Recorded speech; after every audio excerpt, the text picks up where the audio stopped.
Hi, hello, namaste, everyone. Now, today I'm going to talk about Buddhism and its importance. How far Buddhism got a patronage by royal dynasties of our Indian history, and thereby how it got importance in the Indian history as a whole. To talk about the religion in the religious history of India, Buddhism and Jainism were originated in India for the opposing the Vedic system which prevailed in the 6th century BC. You all know it. So, the earliest evidence of Buddhism in South India, with particular reference to Karnataka, appears in the Mauryan period, that is, in the edicts of Ashoka. So, right from this period and continued up to 14th century AD. The history of Buddhism has got the importance or the spread of Buddhism can be proved by the existence of the Buddhist remains. Right? The Buddhist remains like viharas, chaityas, stupas, and the artifacts, remaining artifacts. These are the remaining artifacts, as well as the inscriptions, edicts of Ashoka, sculptures,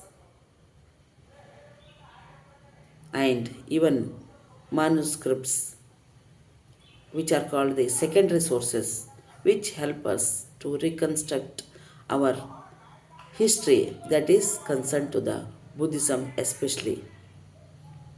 So, the evident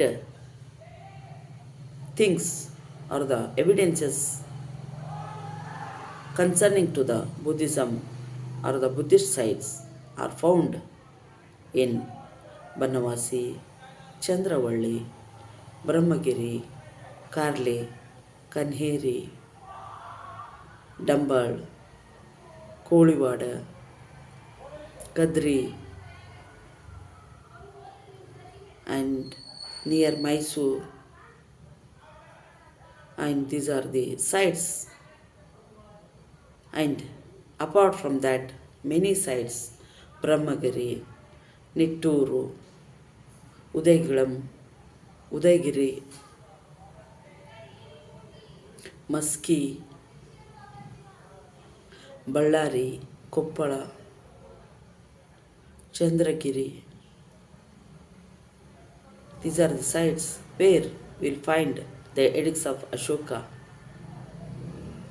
And even the most important thing to be pointed over here is that the Sannati near Gulbarga, Sannati near Gulbarga at Nalwar, Taluk Nalwar.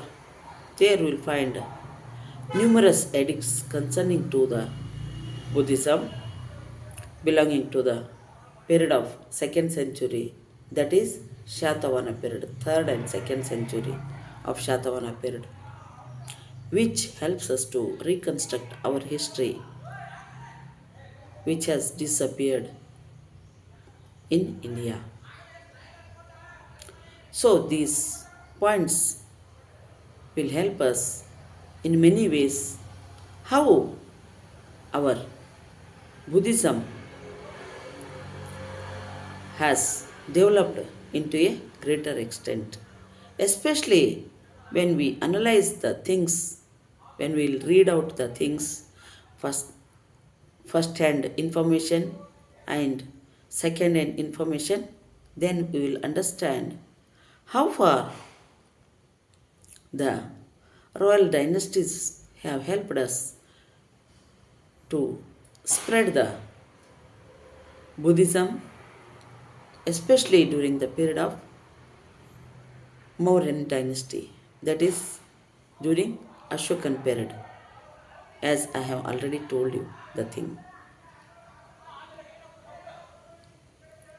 So, during the middle of the 6th century BC. Here on Indian sky, a new luminary, the Gautama Buddha, who brought a new thought which turned into the founding of a new religion called the Buddhism. It had exerted influence on the existing Vedic system by introducing its new thoughts and ideas. Buddhism did not give importance to any yajnas, yagadis, and rituals, as you know already, but it has given importance to the humanity. It has given importance to the human beings, ideas, thoughts, which help us to lead a peaceful life and the good life, happy life in our life. So, Buddhism is one of the oldest faiths of India, or the oldest religion of India, as we already read out.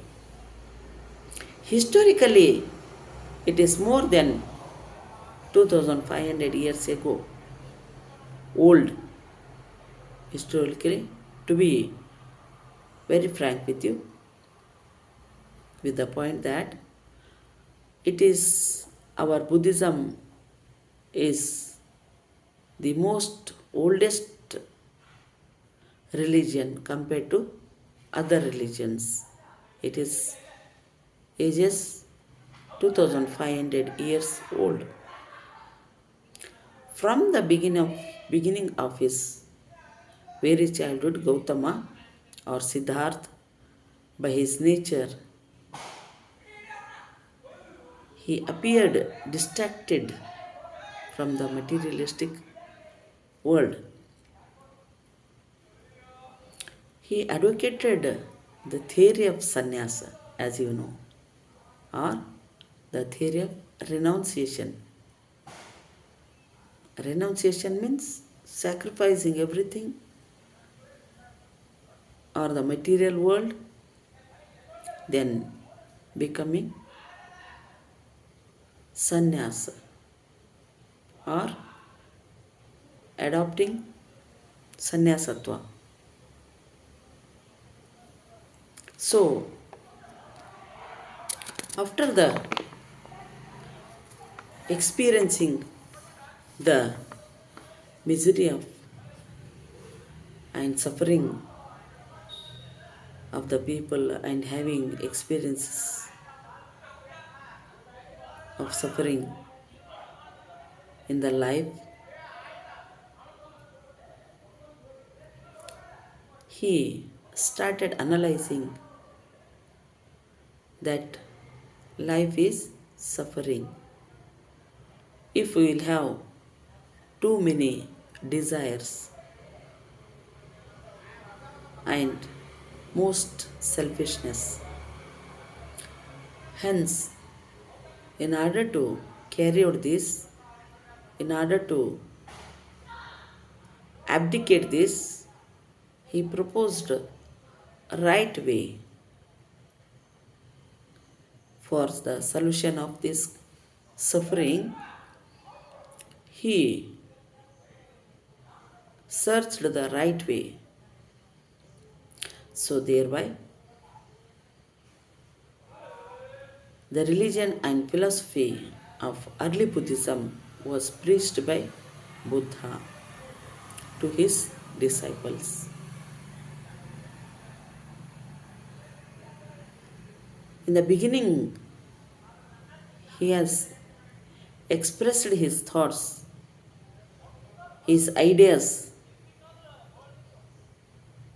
his enlightenment thoughts, the provoking ideas to his disciples. And later on, thereby,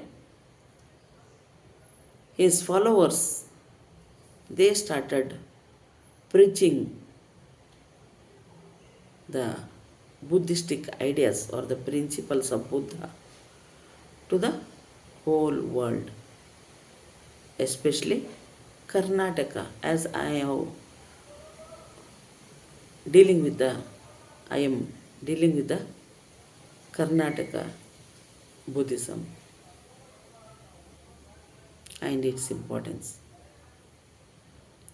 So, the followers of Buddhism are called as upasanas, or the followers of Buddhism are called Staviravadins. Staviravadins. And also they are called as the Theras. They were also called as the Theras. So, as the in the later stage, the Buddhism also got groupism. Groupism in the sense, in their principles, they were different. There arise differences.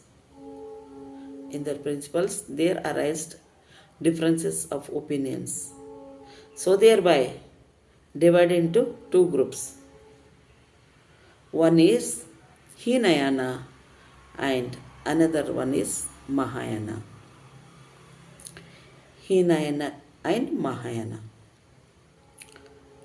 The Mahayana followers, they treated Buddha as a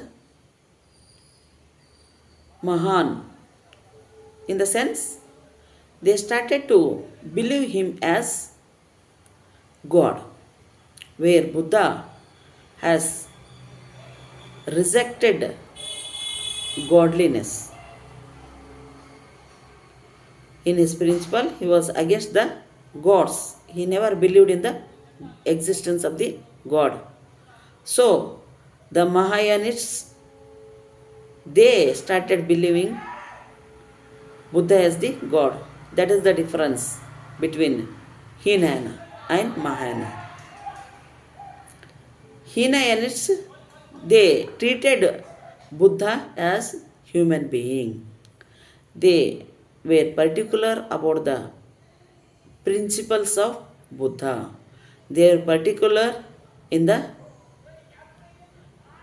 following of worship of the relics of Buddha, like statue of Buddha, lotus, footprints, tree of Buddha, which has given, tree of Buddha means which has given enlightenment under the palm tree, then Vajrasana, stupa, chaitya, cascade with the remains of the Buddha, like teeth, hairs, nails, etc.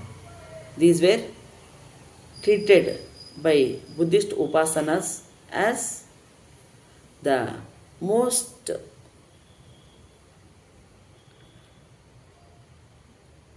reliable,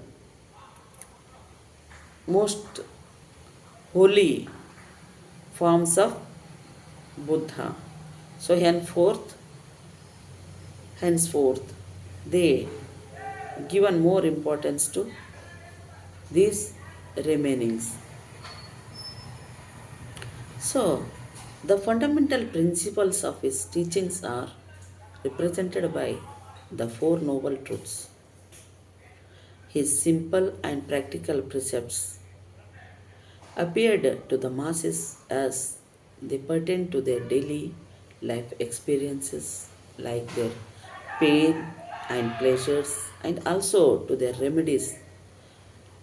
Therefore, their daily experiences were experienced by the people. So, thereby, the remedies naturally impressed to the masses. The Four Noble Truths are: the world is full of sorrow. Suffering is created in the world due to selfish desires of human beings. It can be stopped by the destruction of the thirst that in order to do this, one must know the right path called Ashtangika Marga. Ashtangika Marga means eightfold path.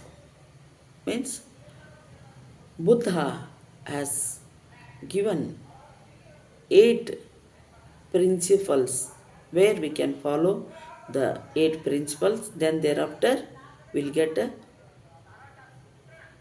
moksha after doing or after following this eightfold path. Even one more thing is that I have to be I have to tell you the missionaries, especially the missionaries, not Christian missionaries. Here, Dharma Mahamatras will call as the Dharma Mahamatras who have played a very important role in the spread of Buddhism. So, that is the organization of Bhikkhu Sanghas. Dharma Mahamatras is a Bhikkhu Sangha, and the movement of the disciples throughout the country, they have spread the Buddhism, the message of Buddha, and even they spreaded the principles of Buddhism to the whole till Ceylon or Sri Lanka. In the 6th century BC, it covered whole North India, South India in general and Karnataka in particular. The places are like Amaravati. The Buddhist places are Amaravati, Karle, Kanheri, Ajanta, Nasik, Junnar, and Bhaja. Apart from this, in Karnataka, we will find Aihole, Kadri, Balligavi, Turke, Kolivada, Indi, Lokapura, Kadiyur. They came under the influence of Buddhism. So, these are the places where the spread of Buddhism can be found. Dear friends, to be very honest to the fact that the Buddhism born in India, but it is a bad thing that it disappeared in India. It disappeared from India. It born in India, it disappeared in it born in India, it disappeared from India. It is a great bad thing. So next here I would like to talk about the dynastic wise, the dynasties who have helped for the spread of Buddhism or who have given patronage to Buddhism. Next, I will continue. Thank you, one and all. So, hope you like the information. If you like, please like it and subscribe my YouTube channel. Then, thereby, press the bell button so that you can get my more videos on Buddhism and concerning to the Indian history in detail. Hope you will support me. Thank you. Thank you.